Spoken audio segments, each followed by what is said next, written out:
Bonjour à tous, bienvenue. Aujourd'hui, nous allons parler de l'intelligence artificielle. Nous allons entrer au cœur du fonctionnement de l'IA, au cœur d'une méthodologie, d'une manière de faire, d'une manière de concevoir et d'implémenter les systèmes d'intelligence artificielle.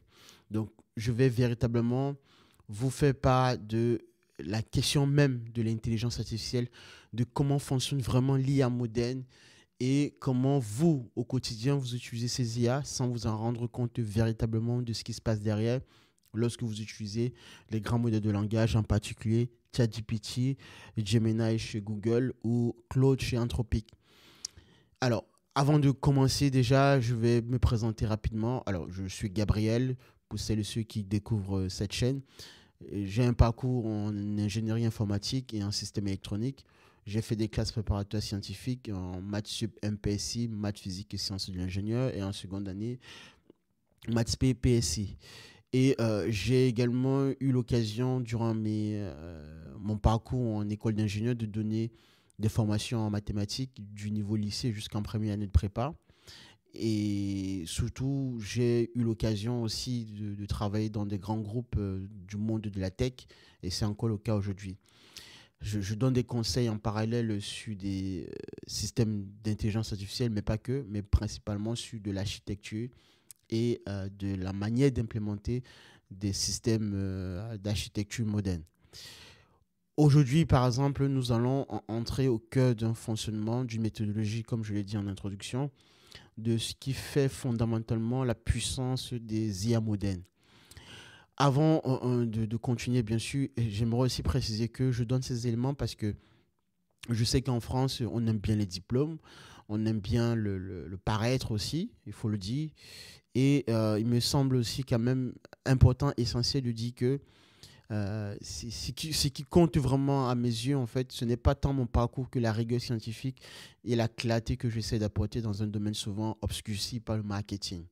Donc, je parle là bien de l'intelligence artificielle, de ce sujet qui fait du buzz depuis peut-être 2 ou 3 ans en France.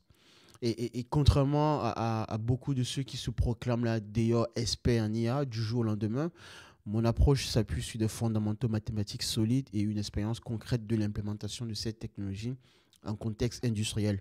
Donc, tout ce que je vous dis au quotidien, ce n'est pas que de la science-fiction ou de la théorie. Il y a de la pratique derrière parce qu'il faut être capable d'allier les concepts mathématiques, l'abstraction mathématique avec le réel, avec le concret qui passe par les systèmes informatiques, le matériel informatique en lui-même, d'où l'électronique à la base aussi, on parle effectivement des microprocesseurs, des transistors, des condensateurs, etc., jusqu'à la couche immatérielle, cloud, etc. Et j'ai vu l'IA évoluer en fait des premiers algorithmes de classification, donc avec le machine learning, jusqu'aujourd'hui l'arrivée des LLM actuels, les grands modèles de langage, Large Language Model. Et cette perspective en fait historique est, je crois, essentielle pour comprendre où nous allons. À l'heure où le marché est inondé de soi-disant gourous de l'IA qui vous promettent monts et merveilles grâce à des formations coûteuses, il me semble aussi essentiel de partager gratuitement, je dis bien gratuitement, des connaissances solides et vérifiables. La démocratisation de l'IA ne devrait pas être une affaire de privilèges financiers, mais d'accès à l'information de qualité. C'est très essentiel pour moi de mettre cela en avant parce que beaucoup évidemment de ce que je vais m'apprêter à vous dire en fait, en tant que conseil, en tant que méthodologie, en tant que moyen, tout cela pourrait être mis dans une formation et vendu à des prix très coûteux. J'en suis conscient, mais pour ma part, ce qui compte le plus, c'est de pouvoir démocratiser et vous laisser, bien sûr, le libre choix, le libre arbitre de décider de ce que vous allez en faire avec cette information. Donc, on va aller un peu plus en profondeur dans ce que je souhaite vous faire part aujourd'hui. Maintenant, laissez-moi être parfaitement clair, justement. Ce podcast n'est pas fait pour tout le monde, en fait. Si vous cherchez du contenu prédirigé, par exemple, pré déjà mâché ou bien déjà très fait, des simplifications excessives ou des promesses miraculeuses, vous êtes au mauvais endroit. Moi, je vous le garantis, je ne souhaite pas être suivi par des moutons, entre guillemets, excusez-moi, mais ça va de soi. Donc abonnez-vous ou partez maintenant si vous préférez scroller sans réfléchir sur des vidéos TikTok de pseudo-experts qui réduisent l'IA à des formules magiques, ou si vous préférez liker des vidéos de chats sur YouTube plutôt que de stimuler vos neurones. C'est souvent le cas en fait que je remarque. Les vidéos qui ont le plus de vues, les contenus qui font le plus de buzz, ce sont des contenus que moi je qualifie du bullshit. Bon, j'irai pas plus loin dans les superlatifs. Vous voyez bien de quoi je veux faire référence. Donc ici, principalement, nous faisons du sérieux. En tout cas, on s'efforce au maximum. Pas de bullshit, pas de raccourcis intellectuels, pas de ces contenus en fait formatés pour le cerveau reptilien qui domine les plateformes sociales, surtout TikTok et bien sûr tout le reste, YouTube et consorts. Donc, en tant que personne pluridisciplinaire, moi également, je m'efforce d'aller en profondeur sur tous les sujets pour ne jamais être limité par une vision de tunnel. Parce qu'il y a bien aussi la tentative, en fait, la tentation plutôt, effectivement, d'être aspiré par uniquement un angle très bien particulier et sans voir tout ce qui se passe aux alentours. Donc, j'attends de vous également la même exigence intellectuelle. La médiocrité cognitive, en fait, qui envahit notre société, mes aspects au plus haut point, cette tendance à valoriser la facilité plutôt que la compréhension, à préférer les opinions, en fait, à suivre des influenceurs plutôt que des penseurs. Notre époque souffre, en fait, surtout d'une épidémie d'incompétence déguisée en expertise, particulièrement dans le domaine des technologies. Depuis que l'IA est arrivée, il y a tant de vidéos, tant de formations, tant de contenu assez bâclé, rapide pour pouvoir démontrer par des subterfuges, pas de la rapidité, pas de l'hyper-représentation, comme quoi on est expert dans le domaine. Donc, alors, si vous êtes prêt à faire un effort, à accepter la complexité et à penser par vous-même, bienvenue, je vous dis bienvenue, pour celles et ceux qui vont poursuivre jusqu'ici. Pour les autres, TikTok et ces algorithmes vous attendent à bras ouverts. Voilà. Maintenant, passé tout ce que je viens de dire, entrons maintenant dans le vif du sujet. Aujourd'hui, nous allons parler de la méthodologie RAG, donc en anglais, Retrieval Augmented Generation. Donc ici, c'est pour qualifier le fait que l'IA s'appuie sur une génération augmentée de récupération.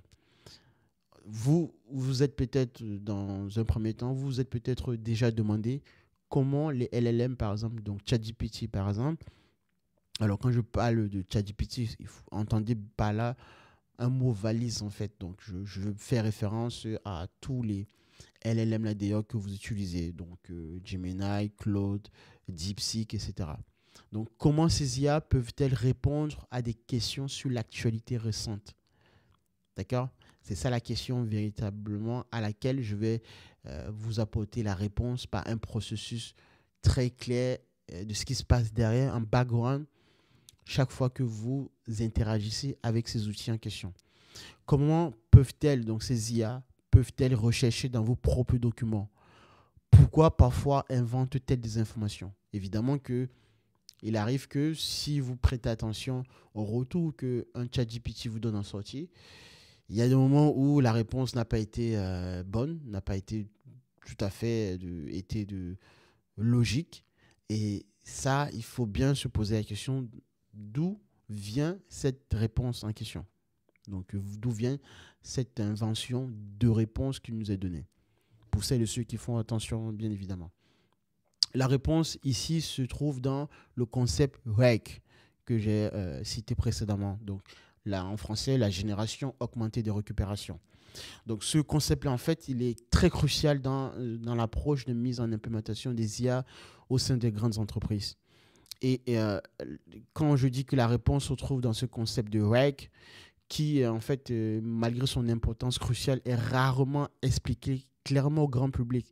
Donc, c'est ici ce que nous allons voir dans la suite du podcast, l'explication de comment ce concept-là est mis sur pied de manière fondamentale, de manière très critique, avec une rigueur et une exigence bien particulière. Donc, je vais vous présenter aussi, bien sûr, sans jargon inutile. Le but, ce n'est pas de faire ma star ou de la starification pour me vanter, quoi que ce soit. Non. C'est de pouvoir vous expliquer tout cela avec une simplicité pour que ce soit bien compris de par un grand public, en fait, un plus large public, si possible. J'ai scindé cette explication en plusieurs parties. Donc, la première partie va concerner, en fait, le véritable problème que ChatGPT, donc les LLM classiques, rencontrent. Commençons par comprendre, en fait, le problème fondamental. Les grands modèles de langage, donc LLM comme GPT-4, sont entraînés sur d'énormes quantités de textes provenant d'Internet, de livres et d'autres sources. C'est comme s'ils avaient lu une grande partie d'Internet jusqu'à une certaine date. Donc, le problème avec, c'est que cette approche pose trois problèmes majeurs. Premièrement, le problème des connaissances figées. Ces modèles sont limités aux informations disponibles jusqu'à leur date d'entraînement. Tout ce qui s'est passé après, ils ne le savent pas. C'est comme si vous aviez lu tous les livres du monde jusqu'en 2021, puis plus rien ensuite. Voilà un premier problème, parce que les livres ou les connaissances qui vont venir après 2021, vous n'en aurez pas, conscience, parce que pas d'information, pas de lecture. Le deuxième problème, c'est ce qu'on appelle le problème des hallucinations. Quand ils ne connaissent pas la réponse, donc ces LLM-là, au lieu de dire simplement « je ne sais pas », donc l'IA invente une réponse, parce qu'il faut combler le trou, entre guillemets. Donc ces modèles, en fait, ont tendance à inventer des informations qui semblent plausibles, mais qui sont totalement fausses. C'est le problème que rencontrent beaucoup d'ingénieurs après le test d'évaluation de ces LLM en question. Il y a plusieurs tests qui sont mis sur pied. Vous prenez par exemple des tests mathématiques, vous allez donner une équation très simple du second degré, vous allez ax carré plus bx plus c égale à 0 par exemple, que ce soit avec des coefficients réels ou complexes. Le calcul du discriminant, dans ce cas par exemple, b carré moins 4ac, dans certains cas, l'IA ne sera pas capable de calculer cette opération, de faire bien cette opération. Il va peut-être confondre à certains égards certains chiffres ou ne pas bien additionner ou terminer le calcul dans sa toute globalité. Et si vous n'avez pas conscience de la manière dont on calcule un discriminant dans une équation du second degré, vous êtes foutu parce que là, l'IA va vous échapper en fait. Donc, il y a plusieurs tests comme ça. Et aussi, il y a des tests de logique, de simple logique, en fait, d'addition et de simple mise sur pied d'opérations assez basiques. Donc, ça, c'est tout ce qui concerne véritablement le problème des hallucinations. Et le troisième problème aussi, c'est le problème de l'accès aux données privées. Évidemment que si l'entraînement a été fait sur des textes, sur Internet, etc., c'est parce que ces données ont été capables, en fait, d'avoir eu accès de la part, en fait, du concepteur. Donc, il y a quelqu'un qui a délibérément, en tout cas, donné accès au concepteur de pouvoir utiliser ces données-là. Globalement, donc Internet ayant quand même une bonne partie des informations assez plausibles et assez représentatives, c'est aussi la raison pour laquelle ces LLM ont été capables de nous produire des modèles assez puissants. Donc, mais dans tous les cas, il y a le problème de l'accès aux données privées parce que si il y a là d'ailleurs, et c'est encore le cas, il y a encore certains livres en fait qui n'ont pas été numérisés dans certaines bibliothèques, certaines connaissances encore jusqu'ici qui ne sont pas mises sur Internet. Donc toutes les IA là d'ailleurs n'ont pas connaissance de ces informations en question. Et ces modèles ne peuvent pas en fait naturellement accéder à vos documents personnels. Voilà, à votre base de données d'entreprise ou vos emails. C'est un combat que les entreprises rencontrent aujourd'hui. C'est vraiment un champ très, très critique. Je vous donne un exemple concret. Si je demande à un LLM classique qui a gagné le tournoi de Roland-Garros en 2025, il pourra me donner une réponse qui semble crédible, alors que cet événement n'a même pas encore eu lieu. À l'heure où je fais cet audio, le Roland-Garros 2025 n'a pas encore eu lieu. Mais si je pose la question à une IA qui n'a pas été suffisamment été bien entraînée, cette IA en question pourrait me répondre alors que on voit bien que ce n'est pas possible, quoi. Alors, la deuxième partie, évidemment, on va entrer ici, donc, au fur et à mesure, dans la compréhension concrète de la génération augmentée de récupération, donc le RAG, le Retrieval Augmented Generation, tout simplement. Imaginez que vous écrivez un article sur un sujet que vous connaissez un peu, mais pas parfaitement. Que faites-vous? Donc, le plus souvent, vous allez probablement consulter des sources fiables ou rechercher des informations sur Internet avant d'écrire. Bah, le RAG ici fonctionne exactement de la même façon pour l'IA. Donc, le RAG se décompose en 3 étapes principales. Il y a le premier composant que l'on appelle le retrieval ou la récupération en français. C'est-à-dire qu'ici, en fait, l'IA va chercher des informations pertinentes dans une base de connaissances externe. Donc, ça peut être, cette base de connaissances externe peut être Internet, une base de données spécifique ou vos propres documents. En tout cas, c'est une source de données que vous mettez à disposition de l'intelligence artificielle, du LLM.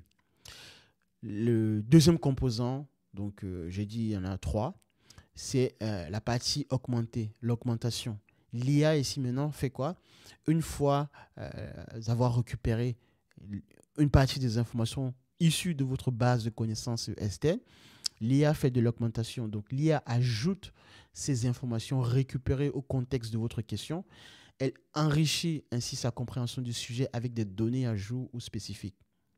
Voilà ce que fait la partie augmentée. Et la troisième partie, donc le troisième composant ici, c'est la génération maintenant. La génération consiste tout simplement maintenant à récupérer donc, ce contexte-là. Donc l'IA génère une réponse en s'appuyant non seulement sur ses connaissances générales, donc les connaissances générales, issues de son entraînement, de ces données par le passé, plus le contexte spécifique qui a été récupéré issu de votre base de connaissances. Voilà pourquoi la partie génération est puissante, parce que là, on a clairement en fait une réponse. On s'assure qu'en sortie, l'IA vous répondra avec une réponse factuelle, parce que la réponse est basée sur un contexte issu de votre base de connaissances spécifique. Et l'ensemble de données sur lesquelles l'IA a été entraînée, cet ensemble de données vient fournir en fait la partie en fait contextuelle, l'enrichissement du contexte de votre propre base de connaissances externe. Je vous donne un autre exemple. Donc, c'est les 3 composants effectivement du composant RAG. Il y a un exemple très concret. Vous demandez par exemple quels sont les derniers développements concernant le vaccin contre le cancer du sein. L'IA va d'abord rechercher dans ses sources externes, voilà, sources externes et d'autant plus les sources récentes des informations sur ce sujet. Elle va ensuite prendre votre question et y ajouter les informations pertinentes qu'elle vient de trouver. Et enfin, elle va générer une réponse basée sur son modèle et sur les informations récupérées. La beauté de cette approche, en fait, c'est quoi? C'est que l'IA ne répond plus uniquement avec ses connaissances fixes, comme je vous ai dit précédemment. On n'est plus uniquement sur les connaissances qui ont permis à l'IA d'être entraînée, parce que ces connaissances sont figées à un moment donné, évidemment, puisque vous devez arrêter à un moment donné l'entraînement pour déployer le modèle en production. Mais ici, justement, donc, on va étendre l'aspect d'entraînement à des informations à jour et vérifiables. D'où pourquoi vous mettez à disposition de l'IA, de votre LLM, une base de connaissances externe. Ok, j'espère que ça a été très clair. Réécoutez encore à nouveau ce que je viens de dire concernant la manière dont est constitué un RAG. Il y a la troisième partie maintenant ici qui va concerner, donc dans cet aspect-là, comment, et quand vous posez une question à ChatGPT, comment ChatGPT va-t-il être capable d'aller chercher justement ce bon contexte-là au sein de sa base de connaissances externes pour vous donner la bonne réponse. Vous imaginez bien qu'on parle là des milliards d'informations d'Internet récupérées lors de l'entraînement. Donc, vous rajoutez encore à cela le fait qu'on ait rajouté, mis à disposition une base de connaissances externes aussi riche que les informations, que la quantité volumineuse d'informations récupérées sur Internet. Donc, il y a là une question de recherche d'informations pertinentes. Parmi ces milliards d'informations, il faut être capable, donc il faut que la machine, l'IA, soit capable d'aller vous trouver le bon contexte à votre requête, à votre prompt, à votre question, pour que vous ayez une réponse pertinente. Ici, on entre maintenant dans la question de la recherche vectorielle. C'est le mot-clé, en fait, à savoir. Donc ici, je vais vous expliquer en quoi cela consiste et comment donc, le moteur de recherche, le moteur du RAG, du Retrieval Augmented Generation, fait pour pouvoir vous trouver ce bon contexte en particulier. Et pour que le RAG fonctionne efficacement, il faut un système capable de trouver rapidement les informations les plus pertinentes.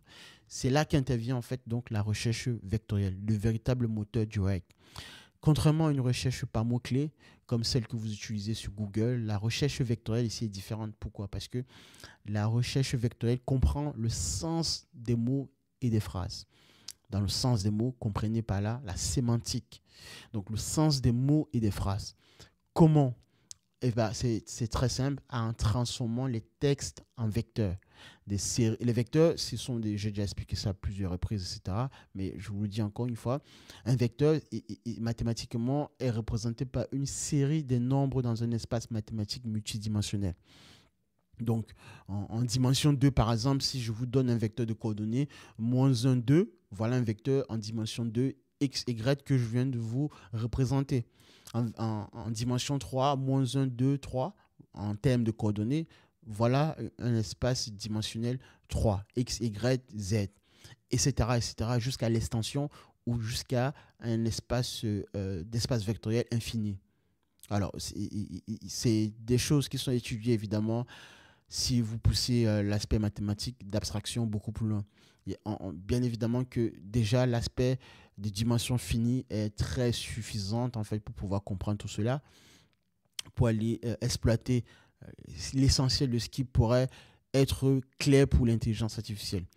Mais ce concept évidemment est ce que nous utilisons dans l'IA pour pouvoir donc représenter les mots, les phrases qui sont tapés là sur des interfaces de ChatGPT.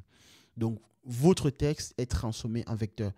Je n'entre pas ici dans d'autres détails qui seraient beaucoup plus difficiles à comprendre, mais on verra cela dans d'autres séries d'épisodes où je vous expliquerai l'aspect mathématique des choses, évidemment, sur cet côté d'espace vectoriel. Donc, par exemple, prenons la phrase « Le chat dort sur le canapé ». Cette phrase, en fait, si vous la tapez sur l'interface de ChatGPT, ce qui se passe en réalité, c'est que cette phrase est convertie en un vecteur avec des centaines de dimensions. D'où le phénomène d'exploitation d'espace vectoriel. Donc, en des centaines de dimensions. Et ça, c'est encore généreux, mais aujourd'hui, nous sommes quasiment à des milliers de dimensions. Vous prenez des modèles tels que GPT 3, par exemple, un modèle d'embedding. Vous êtes quasiment déjà à plus de 1400, etc. de dimensions.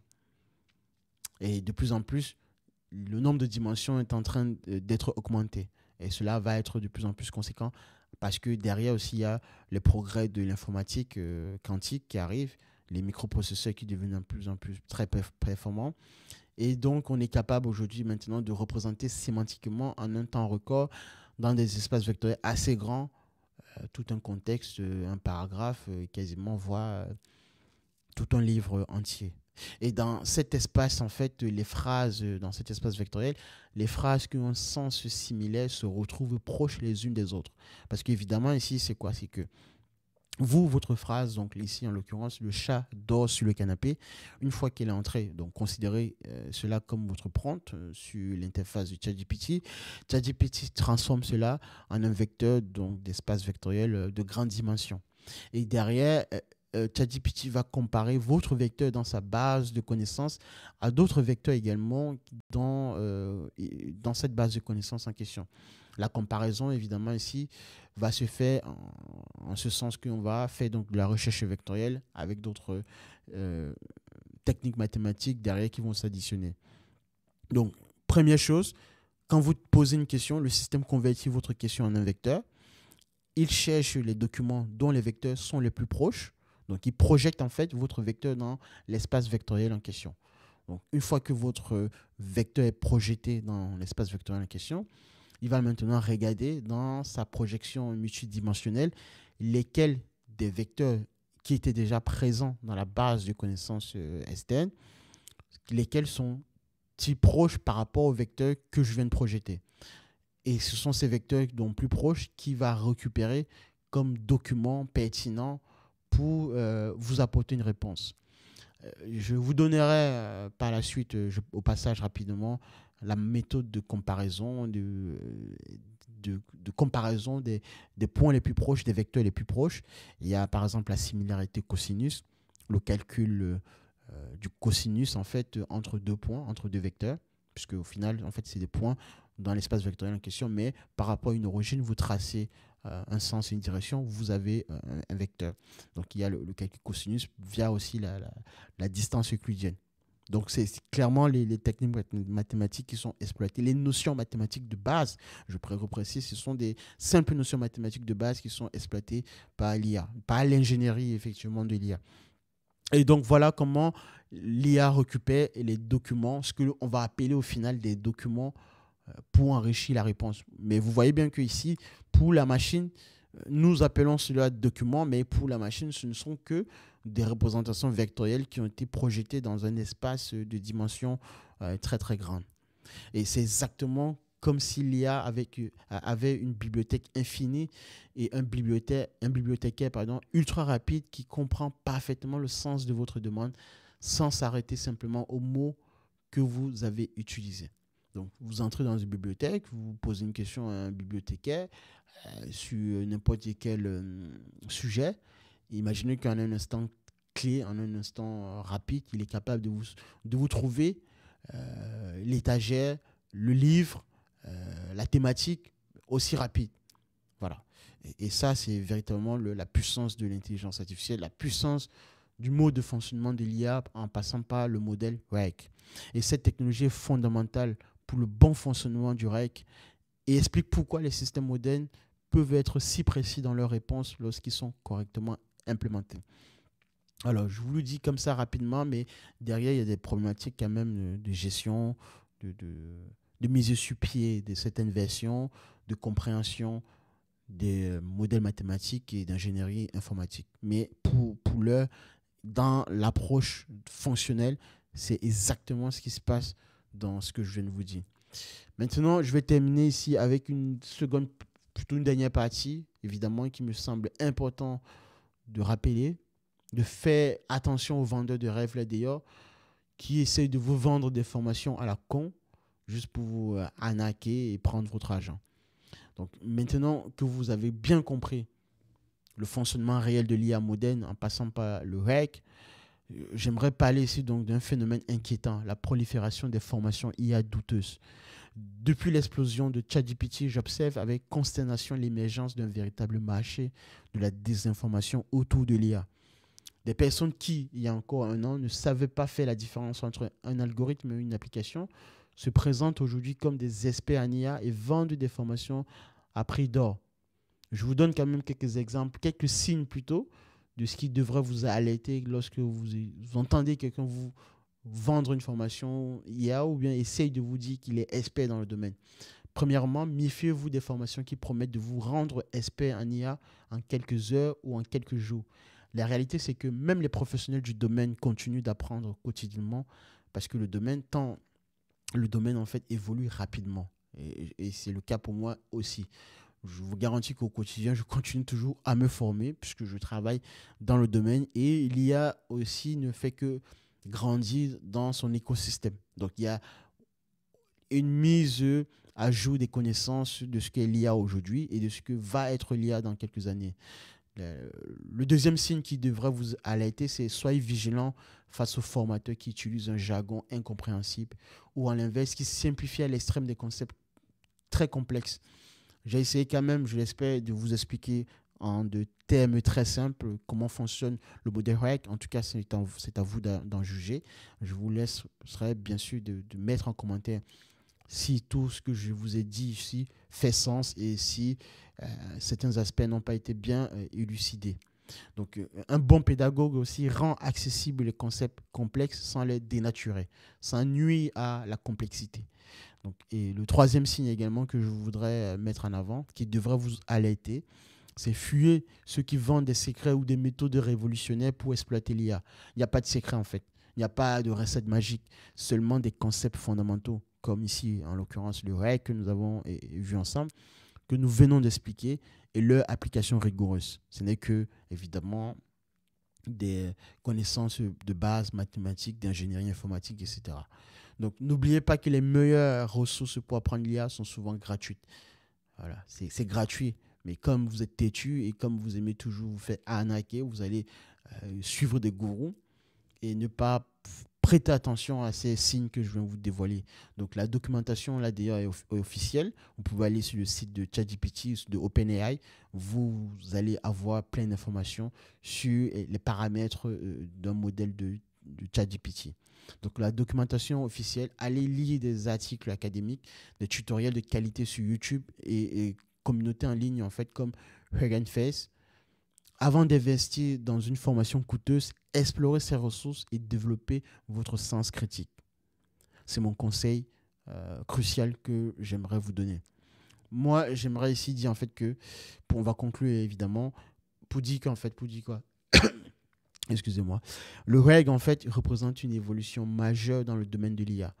Ce n'est pas seulement aussi une amélioration technique, c'est un changement fondamental dans la façon dont les systèmes d'IA interagissent avec l'information. Vous voyez bien qu'on passe là typiquement à un modèle qui s'appuie spécifiquement à vos propres données dans un contexte bien particulier, par exemple dans le domaine de la santé. Si je souhaite créer un assistant expert en médecine ou même dans un domaine financier, un conseiller financier très expert, je mettrai à disposition de ChatGPT une base de connaissances très riche en termes de connaissances sur les aspects de la finance, par exemple. Okay? Donc, nous passons d'une IA avec des connaissances figées à une IA capable d'apprendre en continu. Et bien sûr, cette base de connaissances doit être alimentée au fur et à mesure du temps pour pouvoir faire en sorte que l'IA soit à jour des connaissances du quotidien. Ce qui permet en fait de vérifier ses sources et de s'adapter à vos besoins spécifiques. Mais si les amis, pensez-y la prochaine fois que vous utiliserez ChatGPT, Claude ou un autre assistant IA, vous saurez qu'en coulisses, en background, en arrière-plan, c'est probablement un système RAG qui travaille pour vous fournir également aussi les meilleures réponses possibles. Et surtout, vous serez mieux armé face aux vendeurs de formations miraculeuses. L'IA est un domaine fascinant qui mérite mieux que d'être réduit à un produit marketing par des opportunistes. Dans notre prochain épisode, j'essaierai de prendre un autre sujet beaucoup plus, toujours intéressant bien évidemment, mais beaucoup plus pointueux pour vous expliquer les coulisses de ce qui se passe réellement. Et sans que vous ne soyez expert ou quoi que ce soit. Je pense que là, il y a de quoi faire pour pouvoir démocratiser l'IA à un plus grand large public. Cela vous permettra peut-être aussi de créer votre propre système RAG simple pour explorer vos documents personnels avec l'IA. Merci de m'avoir écouté. Pensez-y, likez, partagez massivement cet audio. Et si vous êtes intéressé et d'aller encore beaucoup plus loin, laissez un commentaire, mettez un commentaire sur la base de ce que je viens de vous dire et de tout ce qui se trouve être quand même très clair ou pas autour de l'intelligence artificielle.